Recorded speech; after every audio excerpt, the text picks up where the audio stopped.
Welcome to the 5-Year-Old and Me Show. I'm Coco Brown, lifestyle diva and author of Mikasa Blurred Lines Book One. And I'm joined by the amazing, the wonderful, sassy, chic geek founder, Charise Liggins-Walker. I'm so happy you joined me today. Tell me a little bit about yourself, about your business. Well, thank you so much for having me, Miss Coco Brown. I am delighted and honored to be here on your amazing platform. I have this business called Sassy Chic Geek, and it is really focused on, I'm saying an edutainment platform that's focused on helping women and young people be more intentional about living a full life.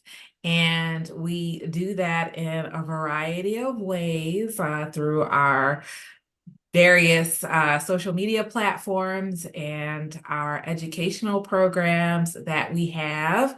And what makes us unique is that we use a framework in everything that we do, and it involves taking a journey to Sasstopia, which is this magical place, getting to know our Sassnistas, which are these very diverse and very sassy avatars that like to have pop-in conversations about how we dare to be sassy, live chic, and think geek. Nice, nice. So, when did you start? Okay, so what was the inspiration for you to start Sassy Chic Geek? That is a very good question. So I think that for me, I have always been this person that's been very intentional about doing life, right? And just showing up to the world and trying to be the best version of myself. Part of that is comes with some challenges because my curiosity and my quest to be the best version of myself took me to a lot of places. So I lived a lot of different places. I moved up and down the East Coast in my 20s and 30s, and the last place that I had, and I moved back and forth to New York. So I'm originally from upstate New York, but I mostly lived in New York City. And so I kept moving back and forth to New York, and my friends and my family were like, "Girl, what's wrong with you? Why you keep moving so much? You need to just stay in one place." And so the last place that I had moved from about 10 years ago was Charlotte, North Carolina. And that was a place that I was like, this is the place that I'm meant to be. I'm going to build my house and have my 2.5 kids and my white picket fence and my dog and all of this stuff. And it Right. didn't really work out the way that I wanted it to. And so I was like, you know what? When I moved back, I was like, I'm going to start a blog and I'm just going to like blog my experiences living in Charlotte and other random musings. And so I eventually came up with the name Sassy Chic Geek, but I didn't do anything with it. I bought the domain and everything, and I ended up getting a job back in New York, and life started lifing. And so I kind of put it on the back burner. And so fast forward a few years, I was like, oh, I really want to do something with this Sassy Chic Geek. I think it'll be a fun way to build community and connect with other like-minded individuals. And so I transitioned the idea from being a blog to being a community and a platform. And so I've had the business for about, in an official capacity, about 9 years, but I would say that I've really only started doing the business of Sassy Chic Geek probably for about 6 years or so. Okay. Mhm. Wow. Mhm. Okay, so what were you like when you were 5 years old? Oh my goodness. I was fearless. And it's funny because was just thinking about this in preparing for what you might possibly ask me. And I had to really think back. And it's funny because my mother and I always have conversations. She was like, I was never worried about you. You were always so independent and so ready for like whatever the new experience was, whether it was going to Yeah. Head Start or going to school. And I have a cousin who was born the same day, same year as me, but a few hours later. So we're kind of like cousin twins. And she would say, oh, I remember when you both had to go to kindergarten and you just walked right in and you sat right down and he came in and he is crying and having a fit and everything. You just fit right in. So I would say that my 5-year-old self was a very fearless individual that was comfortable being in new places, which I think kind of sets the stage for my life experiences. Oh, yeah. Okay. So you would say you carry that fearlessness into the present day? Oh my You find goodness. yourself embodying that? Yes, in a lot of Okay. ways. And I Okay. feel like, as I've gotten older, I struggled with keeping that fearlessness sort of bottled in, right? Like I feel like when you get out into the world, you become an adult and enter into the workforce, there's certain aspects of who you are or who you were that you kind of have to leave at the door. And so I definitely felt like some of my fearlessness got like put in a box for a period of time. Okay. Okay. So what did you want to be when you were growing up? That's a good one. I think that I wanted to be a lawyer well into my teenage years. And once I learned how long you had to go to school, I was like, I don't want to go to school for that long. But it's really funny. I ended up going to school for that long anyway because I went to grad school. So, Oh, wow. yeah, Okay. it's funny the things that we think are impossible when we're young that aren't that impossible. That's so true. Yeah. So, okay. So that we share that in common because I wanted to be a lawyer too until I found Really? out how long it took. Yes. Yeah. Because I said, oh my gosh. And it doesn't seem like it's as fun as it looks on TV. So Right. like you're not just spending all of your time in the courtroom looking cute. You have to actually research and research some more. So yeah, I took a different path. But so if you could whisper in your 5-year-old self's ear today, what would you say? Ooh, that's a good one. I would probably tell my 5-year-old self that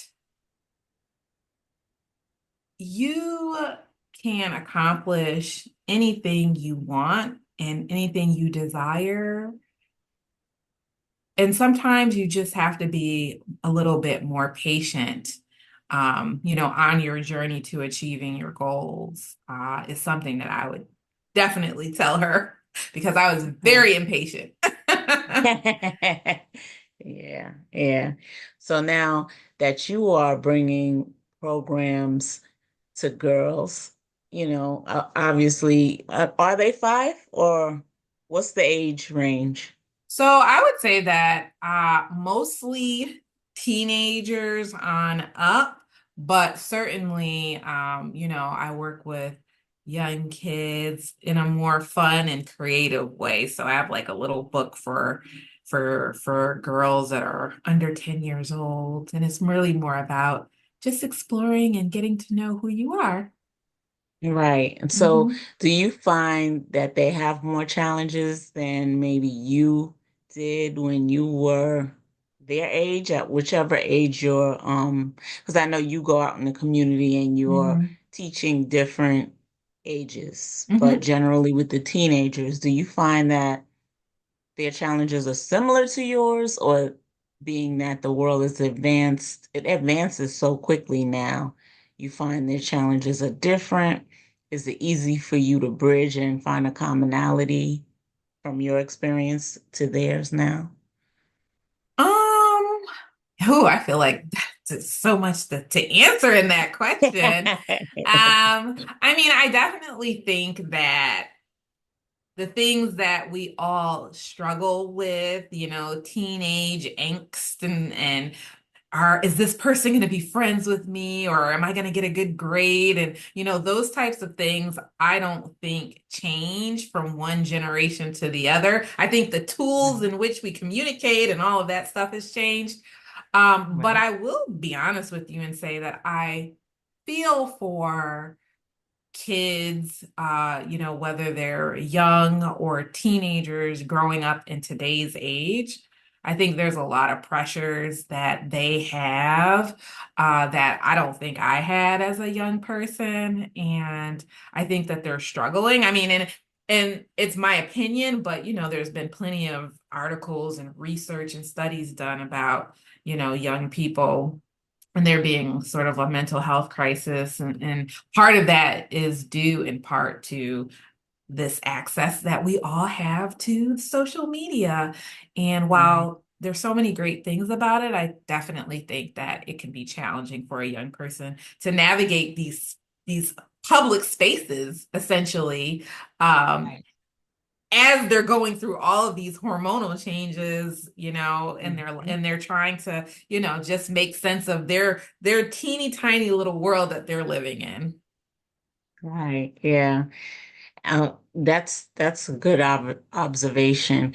Do you find that the parents that are bringing their girls to you for the different programs, do you find that they are also being enriched by the programs that you offer to the girls? I mean, do you find that parents are having more of a challenge nowadays in communication and understanding and just navigating the spaces themselves along with their girls?